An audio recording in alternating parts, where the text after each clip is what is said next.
asikhuleke. Baba wethu ongcwele, dwala lensindiso yethu, nqaba nesihlalo sethu, siphephelo namandla ethu, mkhululi wethu esimethembayo, wena usikhiphe ey'ngibeni zabacuphi, iy'ngibe ziyaqabuka, thina siyaphunyuka.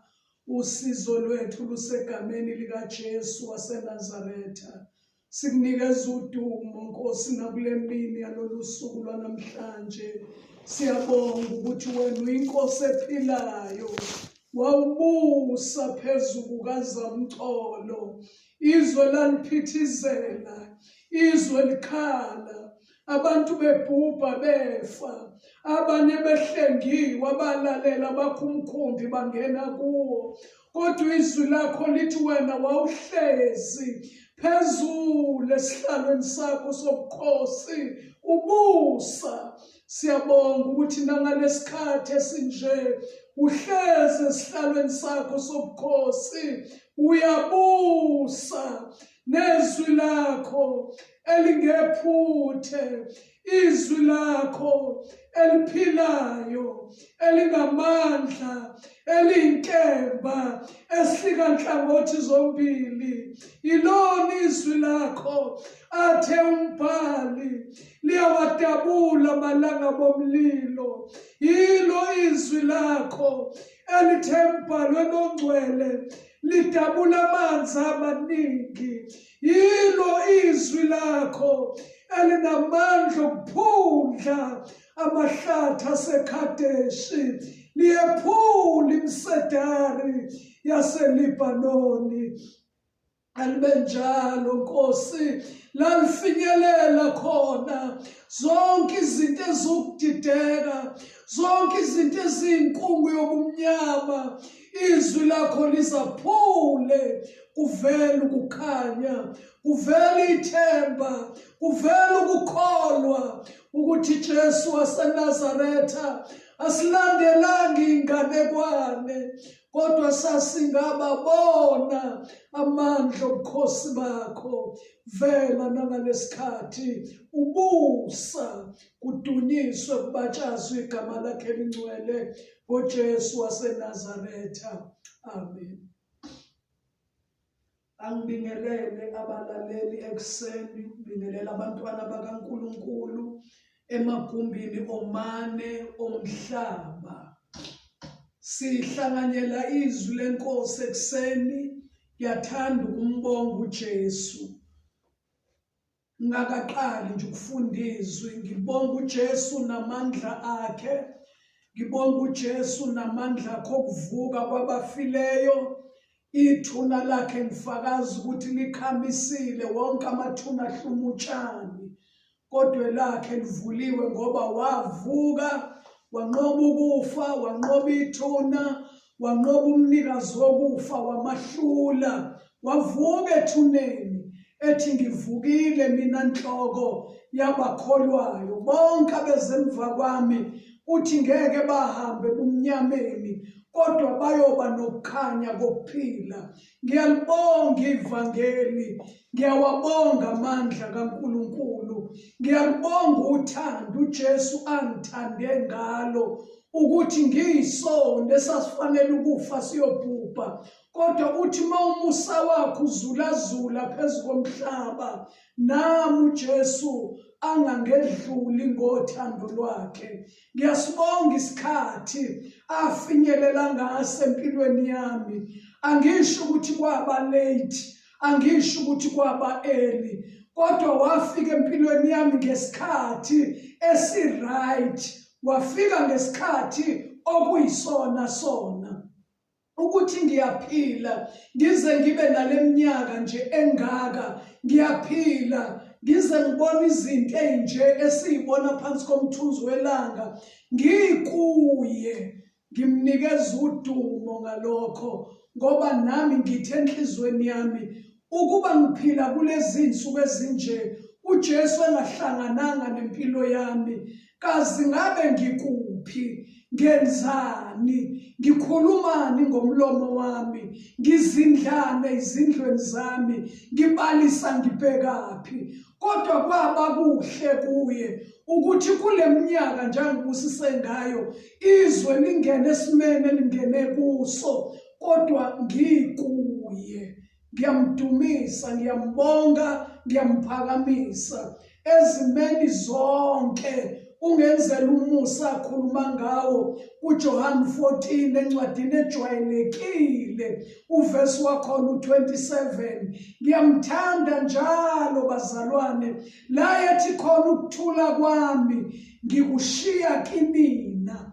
Athi ukuthula kwami ngiyanipha khona. Athi ukupha kwami akufani nokupha kwezwe. Ngakho inhliziyo yenu ingakhathazeki, ingesabi. Wayazi uJesu ukuthi kuyoba nje emhlabeni, eqonda ukuthi izinto ziyokwenzeka ngokuphuthuma, ngoba izwi lakhe lithi konke kuphuthume kupheleni. Kodwa ngiyabonga, ngeke ngipheze ukuthi ngimnikeze udumo ohleze esihlalweni, owanginika ivangeli, wanginika amandla kaNkulunkulu, wanginika impilo yokubalekela isono, ngisibalekele emzindlweni, ngisibalekele enhlizweni, ngikukhulekele ukuthi ngibe umuntu weqiniso, ngingasho enye into kanti kunenye ngemuva, ngibe umuntu nje weqiniso, ngibe umuntu oyilokhu uNkulunkulu athanda kube yikho. Ngoba unginika uJesu waba umsindisi, wanginika uMoya Ingcwele waba umduduzi, waba umholelo ongiholela eqinisweni, wanginika izwi lakhe eliyimanyuwali engihamba ngalo. Liyangiqondisa, liyangicorrecta, lingiqunga isibindi, lamandla ephele emphefumulweni, lingisingathe. Ngiyalidumisa igama likaJesu, ngiyalidumisa izwi lakhe. Khumbula umhlabeleli othi cha ngingeze ngipheze, ngiyolibonga igama likaJesu, ngilibonge ngize ngifeze, ngibonge igama lakhe elingcwele. Lokhu uthi umhlabeleli ngikwenze ngazo zonke izinsuku. Ngiyabonga, ngicela singene ezwini bantwana bakaNkulunkulu, sibuke incwadi kaNumeri uchapter 21. uNumeri chapter 21 siyoqala ukufunda amazwi aphilayo, amazwi angcwele, amazwi kaNkulunkulu wethu athe kuyodlula izulu nomhlaba nezintaba ziyoncibilika, kodwa bamethemba uJehova bayofana nentaba yaseSiyoni, eyintaba engeke yazanyazanyiswa. Uthi njengezintaba zilihaqa iJerusalema, kanjalo uJehova uyabahaqa abantu bakhe. Kuyisibusiso ukuba umntwana kaNkulunkulu, siyahaqwa, siyazungezwa njengezintaba ihaqa iJerusalema. Ake sibukeke nanka amazwi kaNkulunkulu wethu la kukhulunywa khona ngenyoka yethusi. Ngokwedlulile sifunde lapha kuGenesis 6 kwakhulunywa ngohlobo lomkhumbi odinga wenza isiqiniseko ngeinsuku zokugcina ukuthi umkhumbi engingene kuwo umkhumbi onefastela eliphezulu, umkhumbi umbusi wawo uJesu. Alikho elinye igama eliphakanyiswayo kulo mkhumbi ogibele kuwo ngaphandle kwegama lika-Alpha no-Omega, ngaphandle kwegama likaJesu, ngaphandle kwegama likaMoya oyingcwele. Sachaza ukuthi lo mkhumbi lo unamakamela amathathu njengoba sachaza. Namanje ngisakuvuselela ekutheni ey'nsukwini zakho zokulindela ukubuya kwenkosi uJesu, noma usuku nje lokuhlwithwa la emhlabeni, qiniseka ukuthi umkhumbi okuwo umkhumbi okuyiwona wona. Ngamthanda umbhali mayisethi lo mkhumbi wawugcotshwe ngaphakathi nangaphandle, wagcotshwa ngetiyela, ugcotshela ukuthi amanzi angawudlozomeli angene kulomkhumbi, kutholakala ukuthi nawo usuyacwila ngoba awugcotshwanga ngaphandle, awugcotshwanga nangaphakathi. Usenqabeni ma ukulomkhumbi onalezi impawu, owakhiwe ngesilinganiso njengokusho kwakhe. Efakaza uJohane ethi, okholwa yimi njengokusho kombhalo. Akube njalo ezikhathini ezinje, kusile kubo bonke abantu ukuthi lento okuthiwa ukusonta iyaphelelwa isikhathi. Kuyenzeka kanti nezindlu zamasonto zilengingidi, kodwa ongene kulomkhumbi uhleza kana kwesaba noma umhlaba uyazanyazanyiswa. Ake sibheke-ke namhlanje le ndaba yenyoka yethusi. Number 4 kule chapter chapter 21 uthi, basuka entabeni yaseHori ngendlela yolwandle olubomvu ukuba bazungeze izwe laka-Edomi. Lithi izwi lenkosi, inhliziyo yabantu yaphela amandla ngenxa yendlela. Kungathi kulezi insuku umhlaba uku-lockdown, abantu bezulazula, abanye bayaphela amandla ngenxa yobude bendlela. Number 5 uthi abantu bakhuluma kabi ngoNkulunkulu nangoMose. Bathi nisikhuphuleleni eGibhithe ukuba sifele ehlane, ngokuba akukho sinkwa, akukho manzi, umphefumulo wethu uyanengwa yilesi sinkwa esilulana. Uma indlela iba yinde, isimo kungathi asidluli esimi phambi kwakho, ngicela uqaphele into oyikhuluma ngomlomo wakho ukuthi uthini. Laba bantu ababekhishwe eGibhithe ngesandla esinamandla, babekhishwe endaweni enjengamakhaya ababephila kuwo.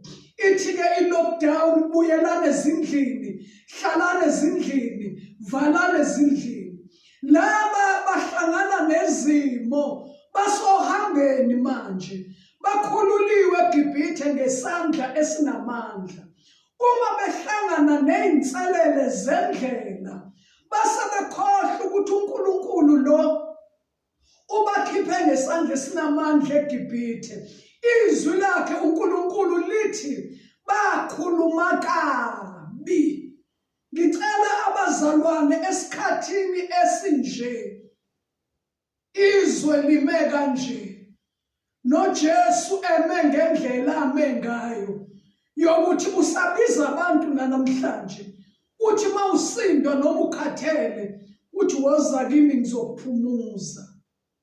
Qaphela into oyikhipha ngomlomo wakho ngalesi sikhathi esinje.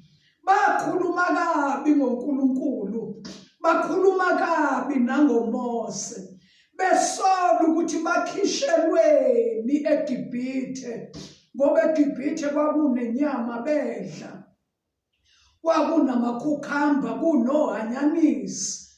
Benganaki ukuthi babegqilazeke kangakanani. Uma uNkulunkulu ebakhipha kulobo bugqila, ebahambisa ngendlela ewumngcingo, ngoba siyalikhumbula izwi lenkosi elithe sihamba ngendlela ewumngcingo and bayingcosana bayifumanayo. Singena ngesango elincane, bayingcosana bangena ngalo. Ingcingo lendlela esihambayo, kodwa sihamba uhambo lokulandela inkosi yethu uJesu Kristu ngezikhathi zonke, noma kumnandi noma kubuhlungu, noma siyajabula noma siyakhala, noma sibhidlikile, noma sikusiphi isimo, simnikeza udumo. Owathi uma nize emva kwami ngeke nahambe kumnyameni, kodwa ongilandelayo uyoba nokukhanya kokuphila. Yisho ukuthi esikhathini esinje qaphela into ephuma ngomlomo wakho. Kuthiwa ke bakhala bathi akukho sinkwa la, akukho kudla la, base bethi nemana uNkulunkulu ayibanika yona njalo njalo, bathi bona bayanengwa, sebecikekile yilesi sinkwa esilulana. Ngifunda nje lamazwi ukuvusa unembeza wabo bonke abantu ababalandeli benkosi yethu uJesu Kristu, ukuthi kungafiki la udelela khona ukondliwa uNkulunkulu, ungafiki la udelela khona amazwi kaNkulunkulu, ungafiki la ubukela phansi izinto uNkulunkulu akwenzela zona ngoba zingafani nezinto eziyinkanuko nesifiso senhliziyo yakho. Ungabhekeli phansi konke uNkulunkulu akwenzela khona bese ukhipha amazwi endelelo ukuthi wena uyanengwa yilesi sinkwa esilulana. Wayazi uJesu ukuthi bayodla lesi sinkwa baze bayongena ezweni lesethembiso, ngakho kungasadeleli isinkwa sikaNkulunkulu, ungayedeleli indlela uNkulunkulu akunakekela ngayo, ungayedeleli indlela akondla ngayo, akuphilisa ngayo, akwembesa ngayo, akusiza ngayo, kunika ishelter yokuthi ngena uphile uhlale la. Ungadeleli ufise ezinye izinto ocabanga ukuthi zinkulu zingcono ukwedlula leyo ndlela inkosi ekuphethe ngayo. Yembabona abantu bedelela indlela uNkulunkulu abondla ngayo, indlela uNkulunkulu abaprovide ngayo, bebuka kamakhelwane ethi umuntu kwamakhelwane kukhona osofa kanje, ngakho nami ngiyabakhipha laba ngiyobatrade-ina, ngifuna banje. Njalo indlela uNkulunkulu asondla ngayo asofunda ukuyibonga bazalwane, siyithuse, singazicomparishi nabanye abantu. Abanye abantu bafaka buhlungu, bafe beziboshwa zeyikweletu ngoba bedelela indlela uNkulunkulu abaprovide ngayo. Inkanuko yabo ithi banga-afford ukuthola izinto ezingcono kunalezi.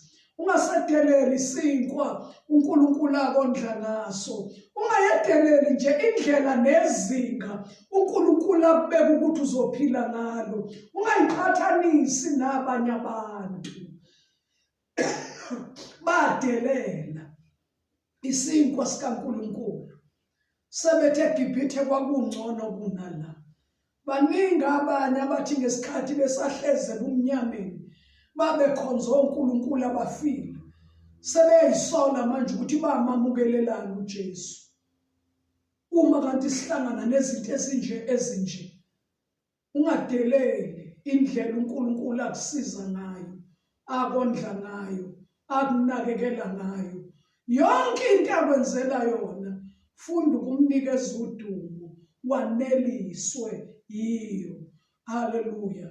Ngeke ngikhumbule elinye izwi elithi mawubizwe uyisigqila lithi ungakhathazeki. Hlala umkhonza uNkulunkulu wakho ebugqilini akubize uyibo. Bese lithi futhi makwenzeka ukuthi ukhululwe, kubonge nalokho. Uma ebugqilini inkosi ekubiza ukubo, yona ikwenzela umusa ukuthi khululwa, kubonge nalokho. Kodwa kungabi ngemizabalazo yakho ufisa ukusuka endaweni uNkulunkulu akubeke kuyo, ufisa indawo ethe thuthu kunalokho uNkulunkulu akwenzela khona. Yilokho kwaxabanisa uIsrayeli noNkulunkulu, kwenza abantwana bakwa-Israyeli bakhuluma kabi, bamcasula uNkulunkulu. Lithi iBhayibheli uma sebemcasulile, wabe yena esebathumelela izinyoka. iBhayibheli liyagcizelela kule chapter lithi ezinesihlungu. Wabathumelela iy'nyoka ey'nopoison, wabathumelela iy'nyoka ekushaya kanye ufe, ngoba enengiwe ukuthi laba bantu ngingenzani ngabo. Abakwazi ukungidumisa, abakwazi ukungibonga, wezulu ulwandle olubomvu, wabulala izitha zabo phambi kwabo, kodwa bayamdelela, bathi bayanengwa indlela abondla nabanakekela ngayo. Wasethuma inyoka ezinesihluku. Njalo makufika ubunzima, kudedeleka izinto eziwulaka lukaNkulunkulu phezu kwabantu, phezu komhlaba. Ingoba uNkulunkulu usuke ecasukile indlela abantu abenza ngayo. Nalesi sikhathi esifikela umhlaba wethu, ingoba abantu indlela abenza ngayo imcasulile uNkulunkulu. Wadedela inyoka ezinesihluku, zabalumaka abantu, bafa ubukhithikhithi. Kwathi laba basaphila baqhubeka bamhlohloloza uMose, bethi abengekho inamathuna eGibhithe ukuze sizofela ehlane la. uMose wakhala kuNkulunkulu, ngenze njani uNkulunkulu ngalaba bantu na? Izwi lenkosi alisho ukuthi Mose, shaya inyoka uyiqede. uNkulunkulu uthi uzoziyeka zinjalo. Wena Mose, yakha inyoka yethusi bese uyiphakamisela phezulu. Yikho ngithe qiniseka ukuthi umkhumbo kuwo unalo ifastela eliphezulu. Uma le nyoka uyenza iphakamisele phezulu ukuze amakhanda abantu abheke phezulu, uthi-ke kuyothi wonke umuntu olunywayo excuse me, elunywa yilezi nyoka angalibali ukuyihlangula, ngoba ngeke ube nendlela yokuzisiza empilweni. Usizo lomuntu luvela kuJehova owenza izulu nomhlaba, ongeke azavume nokuvuma nonyawo nje lwethu ukuthi lishelele. Lo silondolozayo uNkulunkulu ongozeli, uNkulunkulu ongalali. Le nyoka yethusi kuthiwa iphakamiselwe phezulu ukuze kuthi wonke umuntu ohlangene nenkinga yokudliwa zinyoka, umebhekisa nje amehlo akhe kule, isihlungu salezi nyoka ezimlumayo singambulali. Ngisho njalo ekuseni, ey'nyokeni ey'phumile emhlabeni ezisidlayo, ziyasiluma engqondweni. Imicabango yabantu ikhubazekile, zinyoka. Abanye bashawa zi-stroke, banama-depression, ba-stressed empilweni ukuthi uma kunje ngenze njani. Abanye bacabanga ukuyibulala, batholakale belenga, bethi ngeke ngikwazi ukufeyisa isimo esinje sempilo. Ziningi inyoka ezidla abantu kulesi sikhathi. Abanye bayagula physically, abanye bayagula spiritually, emoyeni. Bahlaselwa amandla obumnyama, inhliziyo ziyigazi, bagcwele umhawu, bagcwele inzondo, bagcwele amanga, bagcwele ubuqili. Zonke lezi nyoka ezidla abantu emhlabeni uNkulunkulu uyazazi. Nala kukhiqizwa izinto ezingamanga, ezingesiliqiniso ngempilo yabanye, uNkulunkulu usuke khona ebuka. Nabakhaphelanayo usuke uNkulunkulu ekhona ebuka. Nabahlanganyela imihlangano ey'nguyazana kuthengwa abanye ukuthi babulala abanye, usuke khona uNkulunkulu ebuka. Yini impendulo asinika yona ekuseni? Ukuthi ziyeke inyoka ezikulumayo. Ngeke ube namandla okuyiqeda, ngeke ube namandla okuyihlangula kuzo. Izwi lenkosi lithi phakamisa amehlo, uwabhekise phezulu, ifastela lomkhumbi wakho lizokubonisa inyoka ephakamisile. uzonele nje uhlangabezane nokuyibona bese uyasinda. Isihlungu salezi zinto ezikudlayo, ezikucindezelayo, ezithi zicindezelela ukuthi uyoze ukhulume. Yafisa bazalwane ukuthi kukhona amazwi alotshwe uDavide sanda kuhlangana nawo kulezi insuku, athi izimo engihlangana nazo noma nginomlomo kodwa ngenza njengesimungulu, angikhulumi. Noma nginendlebe ngizwa kodwa ngiphila sengathi angizwa. Noma ngineso ngibona kodwa uthi uDavide ngifana nomuntu oyimpumputhe ongaboni, umlomo wami ngiwuvalile.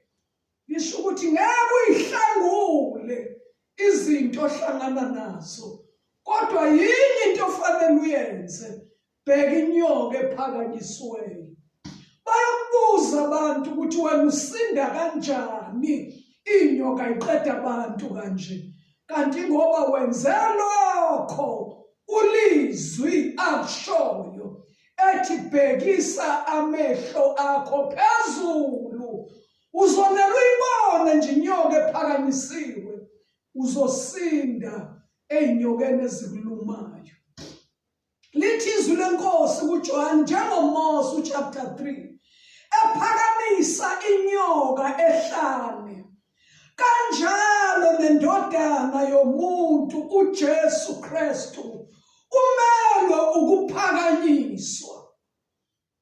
Aphakanyiswe ngezikhathi ezinje, aphakanyiswe ngamathuba afana nala, ukuze bonke abantu abambhekayo uJesu Kristu, isihlungu sezinto ezisihlaselayo singasibulali.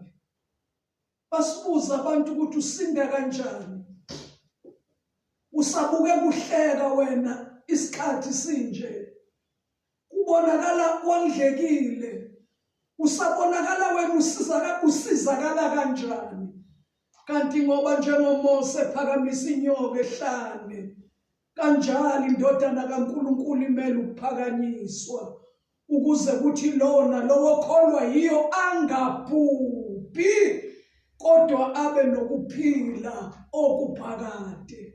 Ngiyalithanda usizo oluvela ezulwini, ngoba njalo inkosi mayisiza umuntu imsiza, ingamshiyi, ingamnikanga usizo oluphakade. Uma uNkulunkulu ekuhawukele kwenzela izinto, akakushiye engakunikanga ukuphila okuphakade, ukuze njalo intokozo yomuntu ibe sekwesabela uNkulunkulu, intokozo yomuntu ibe nokuphila okuphakade.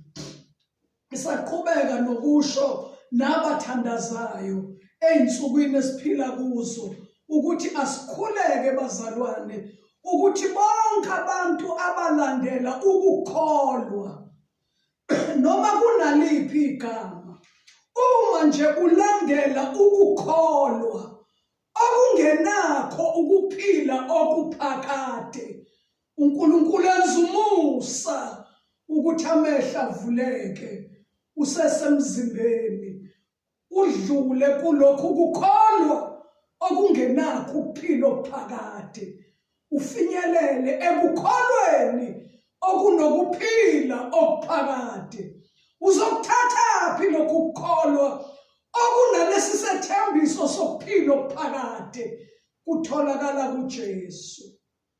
Wena uyazilahlela uyinikele kuye, ukholwe iqiniso lokuthi wangifela ukuze ngingabhubhi kodwa ngibe nokuphila okuphakade. Uma-ke kuJesu onokuphila okuphakade, owafa wavuka, wenyukele ezulwini, wayohlala ngakwesokunene sikaNkulunkulu, wathi kuJohane 14 uzobuya azosamukela ukuze kuthi lapho ekhona sibe khona nathi. Ufike kuLazaro, uLazaro efile esengcwatshini, wathi uJesu ekhuluma umuntu esethuneni, wathi umuntu okholwa yimi noma efe uyophila. nalowo tesaphila wakholwa yimi ngeke afe naphakade. Uma sikhumula lo mzimba bewungcwaba abawungcwabayo sisuke singafile, sisuke singena emzimbeni wenkazimulo, emzimbeni onokuphila okuphakade.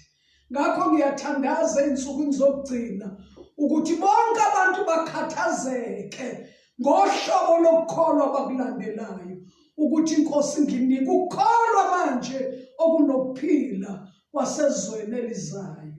Ngithanda amazwi ke la avela emlonyeni wencwadi yamaHubo, amaHubo 37.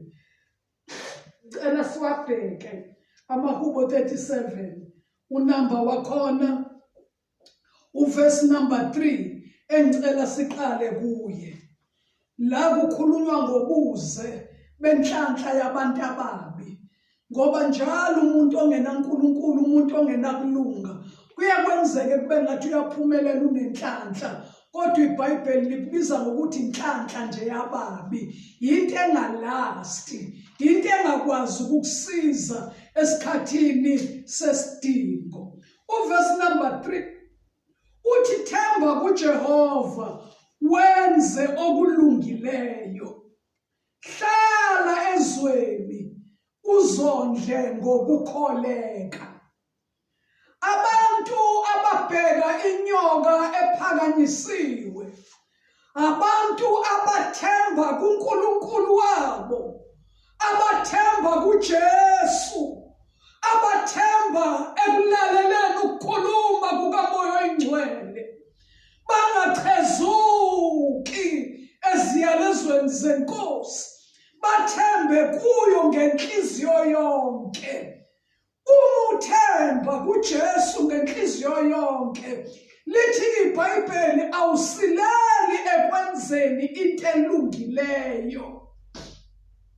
Angithi siphiwe amandla ngoJesu ukuthi siphile impilo yokwehlula nokunqoba isono, siphile impilo